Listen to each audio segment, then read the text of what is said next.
ভ্রমণ বিচিত্রায় স্বাগতম।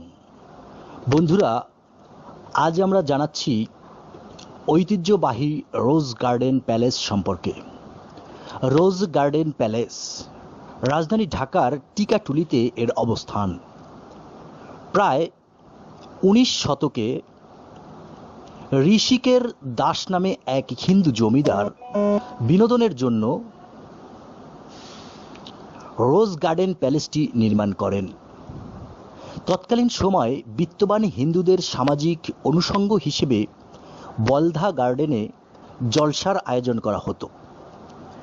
ঋষিকেশ দাস ছিলেন নিম্ন বর্ণের, ফলে এক জলসায় তিনি অপমানের শিকার হন।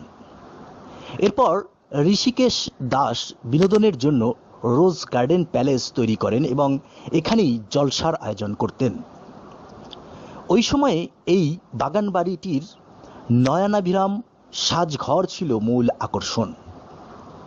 বেহিসাবি জীবনযাপনের জন্য একসময় ঋষিকেশ দাস দেউলিয়া হয়ে সম্পত্তি বিক্রি করতে বাধ্য হন। 1936 সালে ঋষিকেশ দাসের কাছ থেকে খান বাহাদুর কাজী আব্দুর রশিদ এই বাগান বাড়িটি কিনে নেন।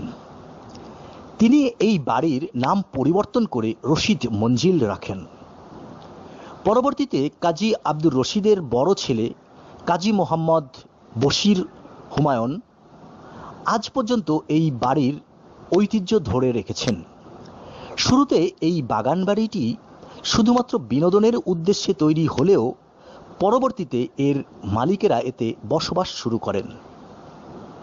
রোজ গার্ডেনের বর্তমান মালিক ব্যারিস্টার কাজী আব্দুর রকিব এটিকে বেঙ্গল মেনশন পিকচার স্টুডিও লিমিটেডের নিকট ভাড়া দিয়েছেন। রোজ গার্ডেন প্যালেসটি এখন বিভিন্ন নাটক, সিনেমার এবং পিকনিক স্পট ও বিয়ের অনুষ্ঠানের আয়োজন করা হয়ে থাকে। রোজ গার্ডেন প্যালেসের এক ঐতিহাসিক গুরুত্ব রয়েছে। 1949 সালে এই রোজ গার্ডেনেই বাংলাদেশ আওয়ামী লীগ গঠিত হয়।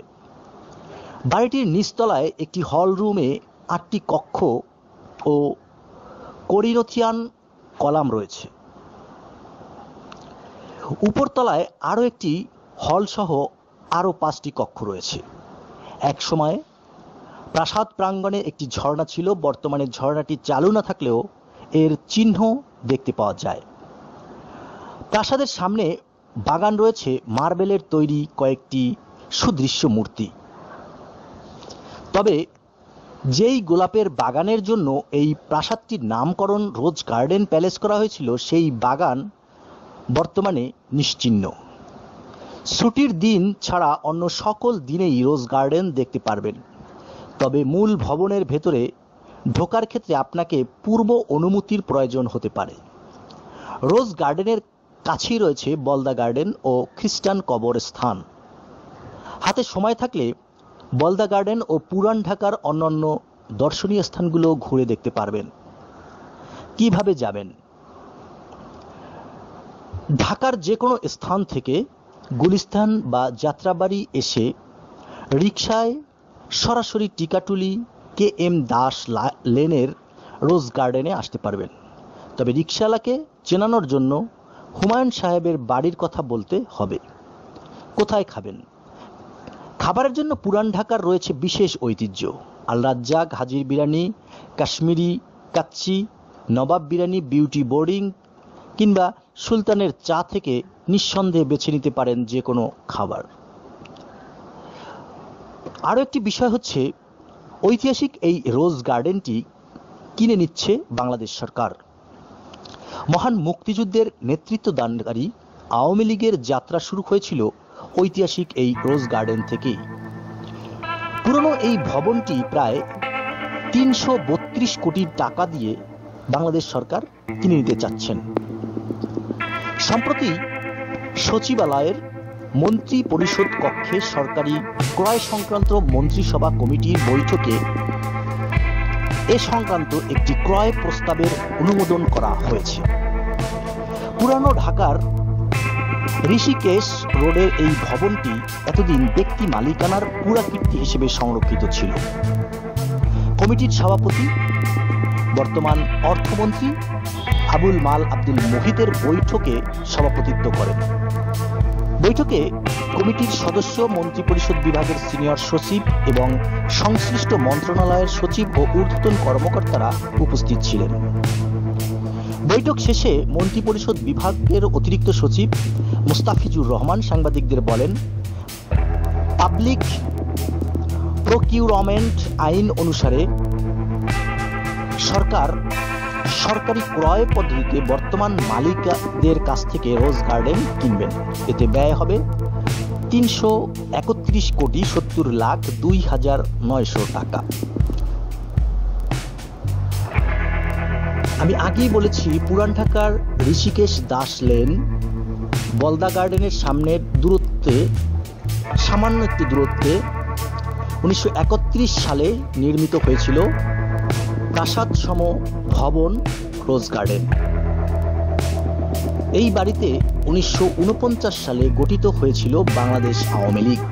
প্রথমে দলটির নাম ছিল পূর্ব পাকিস্তান আওয়ামী মুসলিম লীগ। পরবর্তীতে 1955 সালে মাওলানা ভাসানীর উদ্যোগে ধর্ম নিরপেক্ষতার চর্চা এবং অসাম্প্রদায়িক চেতনা প্রতিষ্ঠার লক্ষ্যে সংগঠনটির নাম থেকে পরে মুসলিম শব্দটি বাদ দেওয়া হয় এবং নাম রাখা হয় পূর্ব পাকিস্তান আওয়ামী লীগ। পরবর্তীকালে এর নাম ছিল নিখিল পাকিস্তান আওয়ামী লীগ। 1971 সালে স্বাধীন রাষ্ট্র হিসেবে বাংলাদেশ প্রতিষ্ঠার পর এই সংগঠনটির নামকরণ করা হয় বাংলাদেশ আওয়ামী লীগ। 1931 সালে ঋষিকেশ দাস নামে এক ধনাঢ্য ব্যবসায়ী পুরান ঢাকার ঋষিকেশ রোডের 22 বিঘা জমির উপর এই বাগান বাড়িটি তৈরি করেন। বাগানে প্রচুর গোলাপ গাছ থাকায় এর নাম রাখা হয় রোজ গার্ডেন। এছাড়া বাগানটি সুদৃশ্য ফোয়ারা, পাথরের মূর্তি দ্বারা সজ্জিত ছিল। মূল ভবনের দ্বিতীয় তলায় 5টি কামরা এবং একটি বড় নাচঘর রয়েছে। নিচতলায় আছে 8টি কামরা। ভবনটির মোট আয়তন 7000 বর্গফুট, উচ্চতা 45 ফুট। 6টি সুদৃশ্য থামের উপর এই প্রাসাদটি স্থাপিত।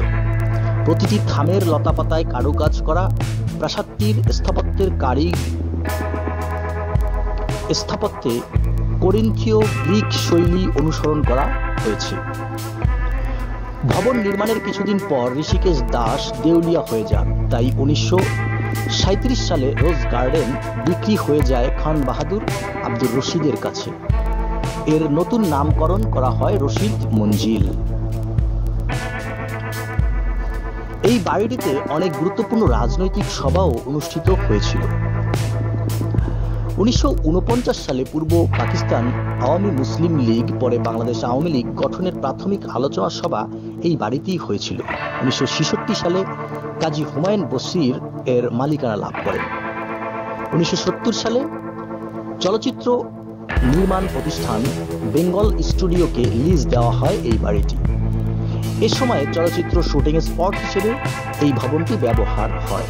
এখানে চিত্রায়িত কাহিনী, চিত্র, হারানো দিন, এই রোজ গার্ডেনের সেই সময়কার চিত্র সংরক্ষিত আছে।